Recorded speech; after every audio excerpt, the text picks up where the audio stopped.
Meus irmãos e irmãs, meus amigos e amigas, o fim de Luiz Inácio Lula da Silva e Alexandre de Moraes pode estar mais perto e mais próximo do que vocês podem imaginar. Porque quando falávamos da possibilidade e da realidade de Donald Trump invadir a Venezuela e capturar Maduro, muitos diziam que era teoria da conspiração. E nós vimos que isso realmente aconteceu. E nós devemos entender que o que aconteceu com Maduro pode acontecer com outros líderes políticos ligados ao narcotráfico. Muita gente ainda não entendeu a gravidade do que a gente está vivendo com essa ação dos Estados Unidos bem pertinho de nós, ali na Venezuela. O que parecia impossível começou a acontecer diante dos nossos olhos. O mundo inteiro está vendo. E isso mudou completamente o jogo. O que aconteceu na Venezuela não é um episódio isolado. E muito menos uma história distante da nossa realidade aqui do Brasil. Quando Donald Trump derruba um líder como Nicolás Maduro, o recado não é só para ele e nem só para a Venezuela, é para todas as lideranças políticas que construíram poder apoiados em alianças erradas, com proteção institucional e relações perigosas com facções criminosas. E quem está no comando do Brasil hoje não pode fingir que isso não se diz a respeito a eles. Lula não governa num vácuo. Alexandre de Moraes não age sozinho dentro de uma bolha intocável. Ambos fazem parte de um sistema que concentrou o poder, fechou espaços de crítica e passou a tratar a oposição como inimigos ferrenhos. O que antes era chamado de teoria da conspiração virou fato diante dos olhos do mundo inteiro. E isso muda completamente o peso da conversa. Quando uma potência mostra que está disposta a agir fora do discurso, o aviso é direto. Ninguém está blindado. E é exatamente por isso que o clima em Brasília não é de tranquilidade. Existe nervosismo, existe pânico, existe corrida por informações, existe medo real do que pode vir pela frente. Porque decisões recentes tomadas em Washington têm ligação direta com o que está acontecendo aqui dentro do Brasil. E não é coincidência, é conexão.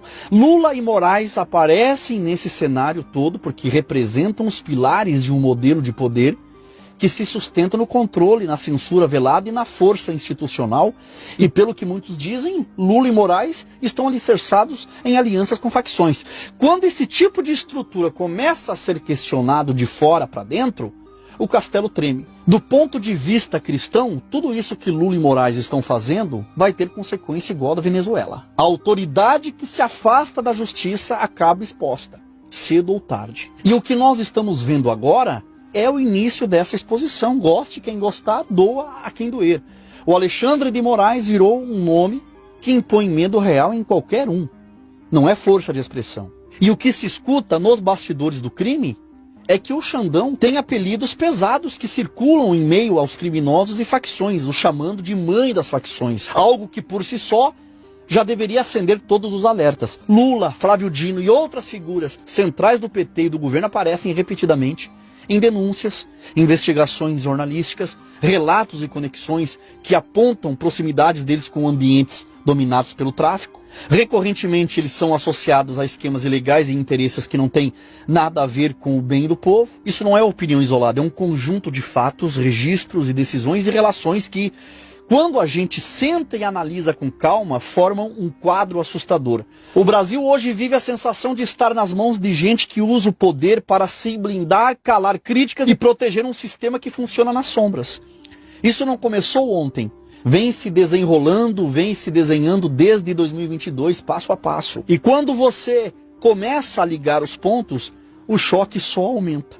O que foi feito no Brasil desde 2022 não foi simples disputa política, foi um golpe institucional pesado, conduzido de dentro do próprio judiciário, com decisões que ignoram limites, atropelam leis e se sustentam em alianças perigosas e criminosas. As ligações do judiciário e do governo Lula com o narcotráfico, com criminosos e com esse submundo não apareceram do nada. Quando você aprofunda a pesquisa e observa quem protege quem nunca é investigado e quem manda calar, você começa a entender quem está governando o nosso país. E é nesse contexto que entra a decisão de Donald Trump na Venezuela.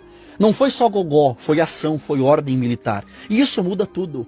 Porque se foi possível Donald Trump agir lá na Venezuela, não é delírio imaginar que o Brasil também esteja no radar. E essa possível intervenção militar americana aqui no Brasil já foi discutida, já foi pautada na Casa Branca. E do ponto de vista cristão, é duro dizer, mas é necessário. Quando um país normaliza o mal no